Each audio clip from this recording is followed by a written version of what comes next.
போலீசார் வாகன சோதனையில் இருசக்கர வாகனம் திருடிய 2 பேர் கையும் களவுமாக பிடிபட்டனர். ராணிப்பேட்டை மாவட்டம் செய்யார் சந்திப்பில் ஆற்காடு நகர காவல் நிலைய ஆய்வாளர் சசிகுமார் மற்றும் உதவி ஆய்வாளர் தமிழ்ச்செல்வி ஆகியோர் ரோந்து பணியில் ஈடுபட்டிருந்தனர்.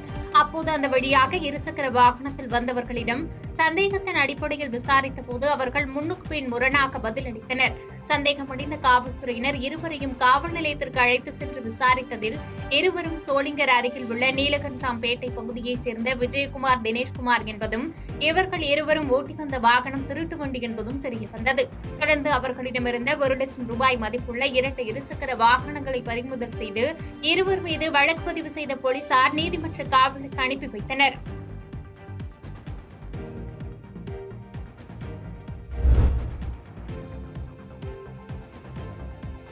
கடலூர் மாவட்டம் விருத்தாசலம் ஒருங்கிணைந்த நீதிமன்ற வளாகம் முன்பு 100க்கும் மேற்பட்ட வழக்கறிஞர்கள் நீதிமன்றத்தை புறக்கணித்து உண்ணாவிரத போராட்டத்தில் ஈடுபட்டனர். போராட்டத்தில் மத்திய அரசு கடந்த குளிர்கால கூட்டத்தொடரின் போது 3 குற்றவியல் திருத்த சட்ட மசோதாவை கொண்டு வந்து நிறைவேற்றியது. இந்த சட்டங்கள் நாடு முழுவதும் அமல்படுத்தப்பட்ட நிலையில் இச்சட்டத்திற்கு எதிர்ப்பு தெரிவித்தும் 3 குற்றவியல் திருத்த சட்டங்களையும் உடனடியாக திரும்பப் பெற கோரியும் உண்ணாவிரத போராட்டத்தில் 100க்கும் மேற்பட்ட வழக்கறிஞர்கள் ஈடுபட்டனர்.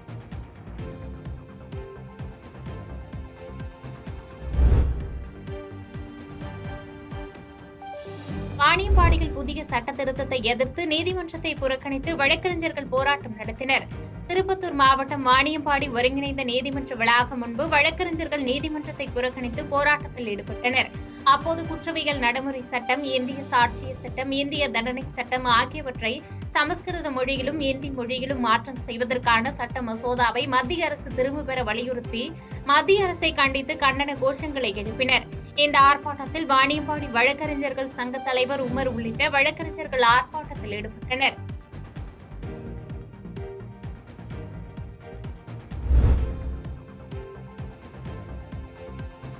பழங்குடியின மக்கள் வீடுகள் கட்ட இடம் வாங்குவதற்காக ரூபாய் 5.98 லட்சம் மதிப்பீட்டிலான காசோலையினை நீலகிரி மாவட்ட ஆட்சித்தலைவர் மு. அருணா வழங்கினார்.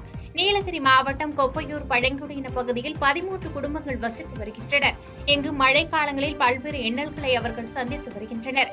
இந்த நிலையில் இவர்களுக்கு உதவும் விதமாக சென்னையை சேர்ந்த ஸ்ரீனிவாசா சேவைகள் அறக்கட்டளை சார்பில் ஒரு குடும்பத்திற்கு தலா ரூபாய் 46,000 வீதம் ரூபாய் 5.98 லட்சம் வழங்கியதை மாவட்ட ஆட்சித்தலைவர் பயனாளிகளுக்கு காசோலையாக வழங்கினார். மேலும் PM ஜன்மன் திட்டத்தின் கீழ் மேற்கண்ட 13 பழங்குடியின குடும்பங்களுக்கு வீடுகள் கட்ட தேவையான நடவடிக்கைகள் மேற்கொள்ளப்பட உள்ளதாக அதிகாரிகள் தெரிவித்துள்ளனர்.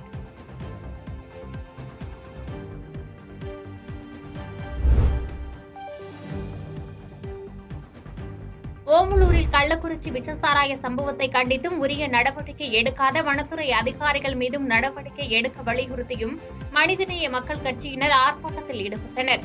சேலம் மாவட்டம் ஓமலூர் பேருந்து நிலையத்தில் பூரண மதுவிலக்கை அமல்படுத்த கோரியும் கள்ளச்சாராயத்தை ஒழிக்க கோரியும் கண்டன ஆர்ப்பாட்டம் நடைபெற்றது. இந்த ஆர்ப்பாட்டத்தில் இந்திய கம்யூனிஸ்ட் கட்சி மூத்த நிர்வாகி அரியா கவுண்டர் மற்றும் மனிதநேய மக்கள் கட்சி நிர்வாகிகள் கலந்து கொண்டு பேசினர். அப்போது கள்ளக்குறிச்சி விஷசாராய சம்பவத்தை கண்டித்தும் உரிய நடவடிக்கை எடுக்காத வனத்துறை அதிகாரிகள் மீதும் நடவடிக்கை எடுக்க வலியுறுத்தினர். தொடர்ந்து மறைந்த முதலமைச்சர் கருணாநிதி 1974ஆம் ஆண்டு தமிழ்நாட்டில் பூரண மதுவிலக்கு அமல்படுத்தியதை போன்று தற்போதைய முதலமைச்சர் மு. ஸ்டாலின் தமிழ்நாட்டில் பூரண மதுவிலக்கை அமல்படுத்த வேண்டும் என்றும் காவல்துறை மதுவால் ஏற்படும் உயிரிழப்புகள் மற்றும் விபத்துகளை தடுக்க வேண்டும் என்று முழக்கமிட்டனர்.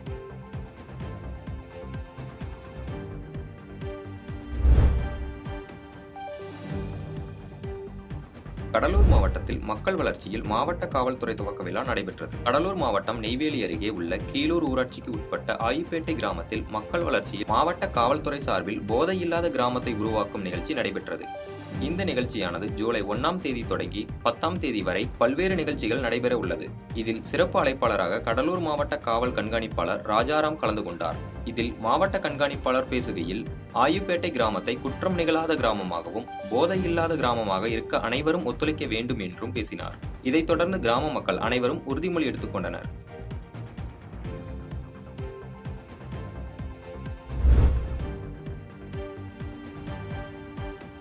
குடியாத்தம் அருகே விவசாய கிணற்றில் தவறி விழுந்த பசுமாடு 1 மணி நேர போராட்டத்திற்கு பிறகு தீயணைப்புத் துறையினர் மீட்டனர். வேலூர் மாவட்டம் குடியாத்தம் அடுத்த டிபி பாளையம் கிராமத்தில் ஆனந்தன் என்பவர் விவசாயம் செய்து வருகிறார். இவர் சுமார் 5 மாடுகள் வைத்து பால் வியாபாரம் செய்து வருகிறார். இந்நிலையில் பசுமாடு விவசாய நிலத்தில் மேய்ச்சலின் போது கிணற்றில் தவறி விழுந்தது. பசுமாடு அலறல் சத்தம் கேட்டு ஆனந்தன் வந்து பார்த்தபோது பசுமாடு கிணற்றில் உயிருக்கு போராடி கொண்டு இருப்பதை கண்டு அதிர்ச்சியடைந்தார்.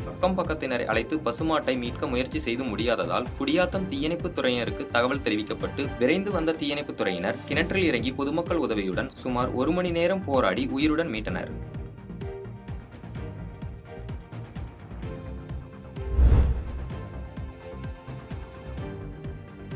ஓமலூர் முதல் திருச்செங்கோடு வரையிலான நெடுஞ்சாலை விரிவாக்கத்திற்கு எடுக்கப்பட்ட நிலத்தை தனியார் ஆக்கிரமிக்க விட்ட ஒப்பந்த நிறுவனத்தின் மீது நடவடிக்கை எடுக்க தமிழ் மாநில காங்கிரசின் கட்சி கூட்டத்தில் தீர்மானம் நிறைவேற்றப்பட்டது. சேலம் மேற்கு மாவட்ட தமிழ் மாநில காங்கிரஸ் கட்சியின் செயற்குழு கூட்டம் ஓமலூரில் நடைபெற்றது. மாவட்ட தலைவர் சுதீஷ்குமார் தலைமையில் நடைபெற்ற இந்த கூட்டத்தில் ஓமலூர் முதல் திருச்செங்கோடு வரை 4 வழி சாலை அமைக்கும் பணிகள் நடைபெற்று வருகிறது.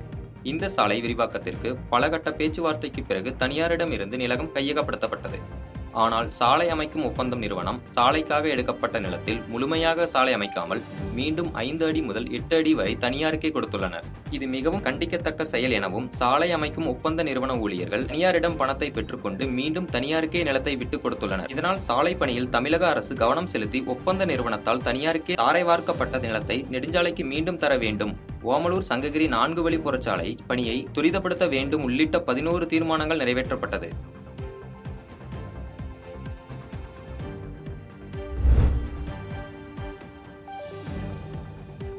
ஓமலூர் அருகே காவல்துறை அனுமதி இல்லாமல் 10க்கும் மேற்பட்ட காளைகளை கொண்டு எருதாட்டம் நடத்தப்பட்டதில் 2 பேர் கைது செய்தனர். சேலம் மாவட்டம் ஓமலூர் வட்டார கிராமங்களில் திருவிழா காலங்களில் எருதாட்டம் நடத்தப்படும். இந்த நிலையில் முத்துநாயக்கன்பட்டி ஊராட்சியில் மரத்துக்குட்டை கிராமத்தில் எவ்வித அனுமதியும் இல்லாமல் எருதாட்டம் நடத்தப்பட்டது. இதில் உள்ளூர் மற்றும் வெளியூர்களை சேர்ந்த 100க்கும் மேற்பட்ட இளைஞர்கள் கலந்து கொண்டு வயல்வெளி பகுதியில் 10க்கும் மேற்பட்ட காளைகளை கொண்டு எருதாட்டம் நடத்தியுள்ளனர். அப்போது காளைகள் கூட்டத்தில் புகுந்து இளைஞர்களை முட்டி தூக்கி வீசியுள்ளது. இதனால் பாதிப்பு ஏற்பட வாய்ப்புள்ளதாக அப்பகுதியை சேர்ந்த சிலர் ஓமலூர் காவல்துறையினருக்கு தகவல் தெரிவித்தனர். தகவல் அறிந்து விரைந்து சென்ற காவல்துறையினரை கண்டவர்கள் தப்பி ஓட்டம் பிடித்தனர். இதனைத் தொடர்ந்து இளைஞர்களை விரட்டி சென்ற காவல்துறையினர் ஒரு சிலரை பிடித்து விசாரித்தனர். இதனையடுத்து அங்கிருந்த 2 இளைஞர்களை பிடித்து காவல் நிலையத்திற்கு கொண்டு வந்தனர். தொடர்ந்து அவர்களிடம் விசாரணை நடத்தப்பட்டு எச்சரித்து அனுப்பினர்.